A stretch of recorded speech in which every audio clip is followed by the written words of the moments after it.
señor presidente de la República en funciones, Óscar Ortiz, señor presidente de la Asamblea Legislativa, señor diputado y diputadas, señor presidente de la Honorable Corte Suprema de Justicia, señores magistrados, señores diputados al Parlamento Centroamericano, señor presidente de la Corte de Cuentas de la República y señores magistrados, señor presidente del Tribunal Supremo Electoral y señores magistrados, señor ministro de la Defensa y señores de la Fuerza Armada que nos acompañan, señor ministro de la Seguridad Pública, señora procuradora para la Defensa de los Derechos Humanos, señor presidente del Consejo Nacional de la Judicatura y sus concejales, excelentísimos señores embajadores y honorables jefes de misiones diplomáticas acreditadas en nuestro país, señores ministros y viceministros y diferentes carteras de Estado, honorables señores representantes de los órganos internacionales, señoras y señores diputados constituyentes, señores representantes de instituciones autónomas, señores representantes de gremiales empresariales, señores representantes de medios de comunicación y señores representantes de diferentes universidades del país, señor ministro de Educación, todos a 33 años de promulgación de la Constitución de la República, es propicio reflexionar qué hemos hecho y qué debemos hacer para respetar, defender y hacer cumplir los derechos que ésta reconoce y el sistema político que a partir de ella y de los acuerdos de paz se han establecido. El 15 de diciembre de 1983, la Asamblea Constituyente promulgó la Carta Magna que asumió el estilo garantista que une en primer término los derechos individuales y sociales y organiza el orden del Estado y sus órganos e instituciones. Esa Constitución surgió en un ambiente convulsionado, teniendo presente los continuos la continuación de la proclama emitida con el golpe de Estado de 1979 y respondía a las peculiaridades complejas de aquel momento en un contexto de guerra civil, de dictaduras militares oligárquicas, de sistemas de violación de derechos humanos y de falta de libertades. El nuevo rumbo y avance democrático que proclama la Constitución de 1983 se consolida a partir de las reformas suscitadas con los acuerdos de paz que hicieron profundos y necesarios cambios en el ordenamiento legal e institucional del país y dieron impulso a la democratización, a las garantías y respeto a los derechos humanos y a la reunificación de la sociedad salvadoreña. Fueron estas reformas constitucionales las que aseguraron y devolvieron la esperanza a este pueblo, transfiriendo poder a la gente, reafirmando la separación e independencia de poderes y desmilitarizando la acción política para desatar la libertad y la soberanía popular hasta entonces secuestrada. Debemos reconocer que los nuevos y promotores institucionales democráticos que tienen a su base la Constitución han enfrentado distintos retos en el camino de la consolidación hacia la democracia. La resistencia contra el ejercicio independiente de los órganos por parte de minorías económicas y políticas es el que ha intentado socavar estas instituciones y de persistir amenaza los cimientos de la misma democracia que se encuentra en el primer y más grande acuerdo de nación adoptado después de la independencia, el que logramos con los acuerdos de paz. Por ello es tiempo de que otros sectores y actores asistan a un nuevo consenso para adaptar la Constitución a tiempos actuales y se revisen los derechos políticos, los derechos económicos, sociales y culturales a efecto de darle real vigencia de manera que no sean meras aspiraciones. Desde aquella fecha a la actual, es innegable reconocer que hay mayores garantías y goce de nuestros derechos, pero que al respecto de aquel tiempo y el actual sigue siendo la Constitución para una sociedad más justa y democrática.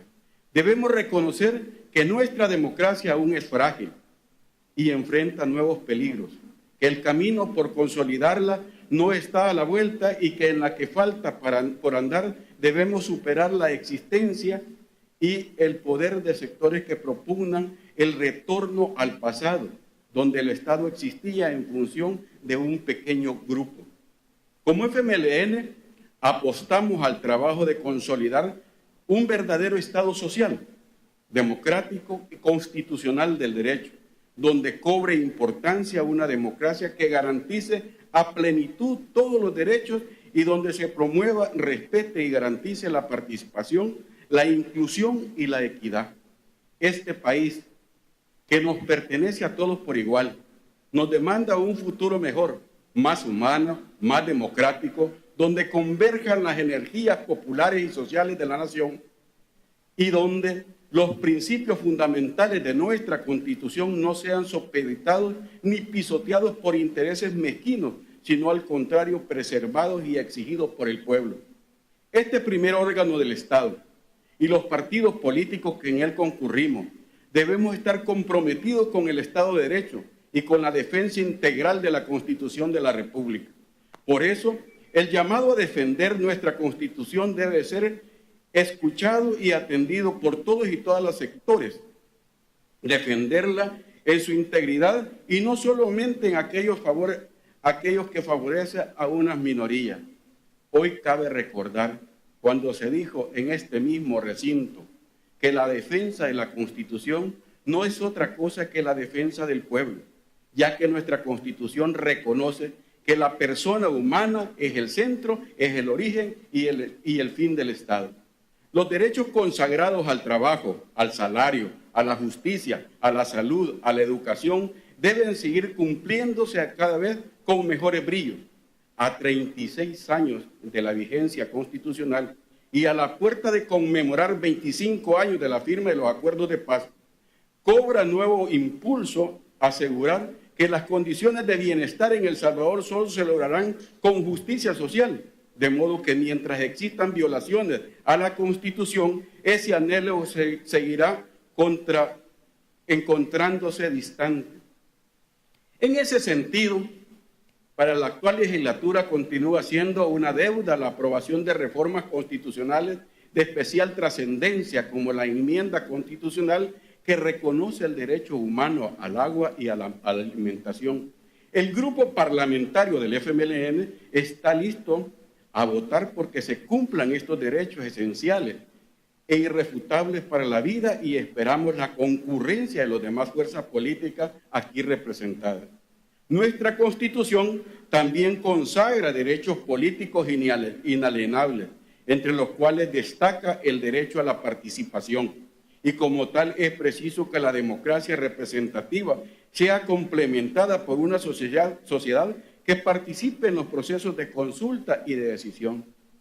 En nombre del grupo parlamentario del FMLN y en el marco de esta conmemoración, llamamos a todos los sectores del país a poner una mirada hacia el futuro, a acompañar este nuevo proceso de entendimiento para el bien de nuestra gente. Por eso, hoy promovemos iniciativas sociales de producción, apostamos a la inversión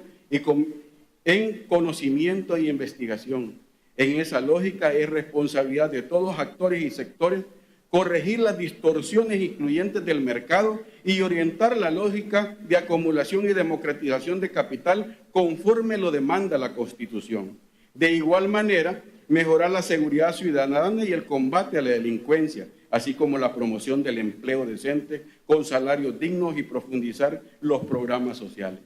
Desde la firma de los acuerdos de paz, es cierto que el país ha avanzado a la construcción de una sociedad democrática. Por ello no podemos callar las reiteradas y claras violaciones cometidas por la Sala de lo Constitucional al extralimitarse de esos principios y funciones jurisdiccionales, de manera que hoy nos enfrentamos a sentencias abusivas. Justamente con esa intencionalidad política actual y responsable, esa Sala anuló el ejercicio constitucional de los diputados suplentes, sobrepasando el máximo tribunal en materia electoral y, más grave aún, la voluntad soberana del pueblo que les eligió conforme a la regla vigente, desestabilizando así el funcionamiento correcto y eficaz de la Asamblea Legislativa, tanto en el Pleno tanto en el Pleno como en las comisiones, y violando principios universales del derecho como la irretroactividad y la seguridad jurídica. Finalmente, podemos hacer referencia a otras sentencias y actuaciones de la Sala de lo Constitucional que pueden considerarse violatorias a los derechos humanos e injerencias al respeto de las competencias y funcionamiento de otras instituciones del Estado. Por ejemplo, la emisión de sentencias que violan derechos políticos a servidores públicos. Sin duda, este es excesivo y representa una violación al derecho político de los funcionarios públicos de cualquier jerarquía, naturaleza y función. La misma declaratoria de inconstitucionalidad a los nombramientos de magistrados propietarios, suplentes de la Corte Suprema de Justicia, de los magistrados de la Corte de Cuentas, del Tribunal Supremo Electoral y de otros que se pueden seguir mencionando. Pero los fallos no se han limitado a remoción de funcionarios. Han exigido varias resoluciones que han impactado profundamente las finanzas públicas, declarando inconstitucionales y suspendiendo los efectos de varias leyes que imponían impuestos o perdonaban multas como un incentivo para el pago de los tributos, como ellos han agravado más la maltrecha finanzas públicas. La acción responde sin duda a un activismo judicial que hasta a este momento desemboca en un verdadero gobierno de jueces, a todas luces, ilegítimo, que niega todo mecanismo democrático y de colaboración entre los organismos fundamentales del Estado, pretendiendo obstaculizar la gobernabilidad.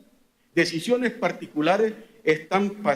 pesando y destruyendo las grandes decisiones nacionales, sin importar las consecuencias y sin respetar las competencias de otras entidades estatales. Estas sentencias y la agenda propia de los magistrados de esta sala han aceptado que están promoviendo un verdadero retroceso en la institucionalidad, causando inestabilidad y zozobra en la sociedad salvadoreña. Es adecuado entonces atrevernos a plantear desafíos, porque, por ejemplo, no lleven a revisar nuestro sistema de justicia constitucional a efecto de hacer más eficaz, más colaborador y más respetuoso de las competencias de los demás órganos del Estado, a llevarnos a valorar como nación la necesidad de crear un tribunal constitucional independiente de la Corte Suprema de Justicia. De ahí nuestro llamado al pueblo a redoblar la defensa del sistema democrático que se ha construido a lo largo de la década de luchas populares. Es gracias al pueblo y pese a las acciones desestabilizadoras que en nuestro país el FMLN sigue adelante en la lucha por la seguridad, en la profundización de los programas sociales, en garantizar el derecho a una vida mejor para todos. Por ello defendemos y defenderemos al Estado constitucional y social de derecho que seguimos construyendo gracias al sacrificio de miles de mujeres y hombres. Hoy debemos asumir el desafío,